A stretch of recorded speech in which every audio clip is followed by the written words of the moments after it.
Assalamu alaikum dear students, I am Anna Yusuf. And I am Kuratura and Fatma. We study in class 8. Our school's name is HGS.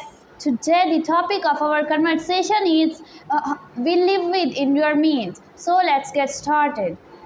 It's such a shame we are so broke. Everyone is splurging out there. I feel like 2 cents. Tomorrow is our payday and we are going to be loaded or not we. What we earn is just a drop in the ocean compared to Arisha. That K is born with a golden spoon in his mouth. It's time you came down to earth and learned how to live within your means. Now take a closer look on the vocabulary view. The first word is broke. It means having a little or no money.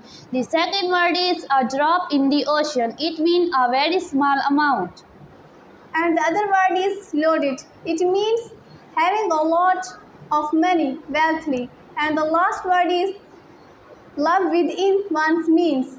It means to spend less or only as much money as one is earning. Thanks.